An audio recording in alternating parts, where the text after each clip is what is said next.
قل جاء الحق وزهق الباطل ان الباطل كان زهوقا۔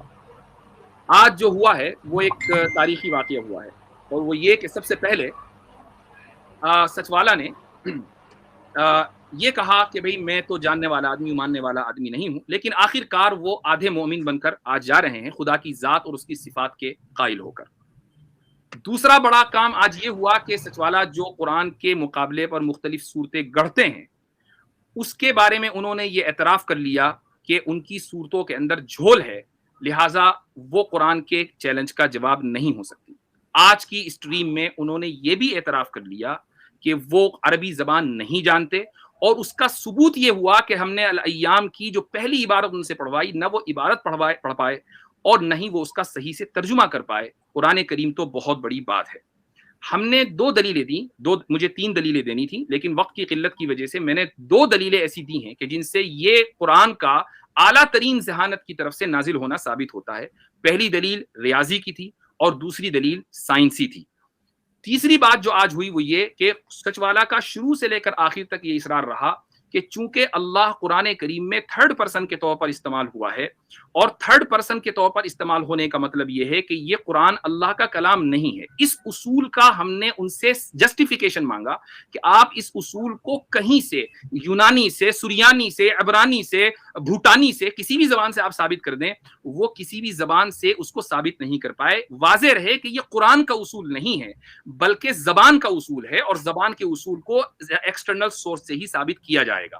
انہوں نے مجھ پر یہ الزام لگایا کہ میں حسن نظامی کی کتاب سے قرآن کو سچا ثابت کر رہا ہوں۔ یہ الزام جھوٹ اور بہتان تھا، چونکہ میں نے حسن نظامی کی کتاب سے قرآن کو سچا ثابت نہیں کیا، بلکہ میں نے حسن نظامی کی کتاب سے سچ والا کے خود ساختہ اصول کو جھوٹا ثابت کیا ہے، اور الحمدللہ ان کے پاس صبح قیامت تک کا ٹائم ہے، وہ یہ ثابت کر دیں کہ مصنف کا مصنف ہونے کے لیے، مانے جانے کے لیے پورے اس کی کتاب میں اس کا 1st پرسن ہونا ضروری ہے۔ جیسے ہی وہ 3rd پرسن استعمال کرے گا تو وہ مصنف کے نام سے ڈسکوالیفائی ہو جائے گا۔ اس کا ٹائم میں صبح قیامت تک ان کو دیتا ہوں۔ جس دن وہ یہ اصول ثابت کر دیں گے اس دن وہ میرے پاس آئیں، اور میں ان کو قرآن کریم کی آیتیں بھی پڑھ کر سناؤں گا کہ کہاں اللہ تعالیٰ نے 1st پرسن کے طور پر خطاب کیا ہے اور کہاں نہیں کیا ہے۔ لیکن وہ دلیلیں اس وقت دی جائیں گی جب وہ اپنے اصول کو جسٹیفائی کر دیں۔ تو الحمدللہ آج ساری دنیا نے دیکھا کہ سچوالا جو اپنی عربیت کا کے زام میں ادھر اسٹریم پہ جا رہے ہیں، ادھر اسٹریم پہ جا رہے ہیں،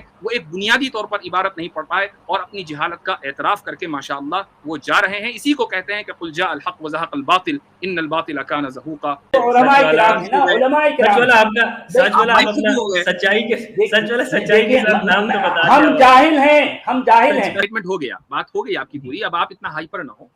ساحل صاحب آپ کیا کہہ رہے تھے؟ آپ کی بات جی میں یہ کہہ رہا تھا کہ آپ جی آپ نے ایک ویڈیو بنائی تھی جی جس میں آپ نے یہ بات کہی تھی کہ ابو بکر صدیق جو ہے وہ خود عائشہ کا رشتہ محمد صاحب کے پاس لے کے گئے تھے، یہ سوچ کے کہ اب ان کے پاس کچھ ہے نہیں، کون خیال رکھے گا۔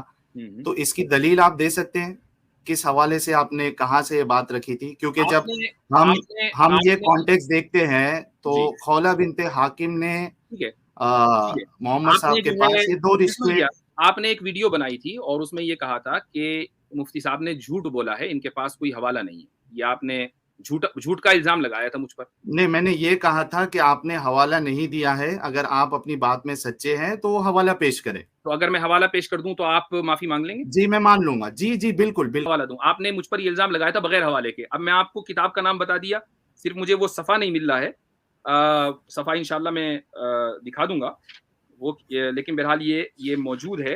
عبارت پڑھ دے وہی تو مجھ کو 1 منٹ رکیے تاکہ میں آپ کو جی یہ آ گیا۔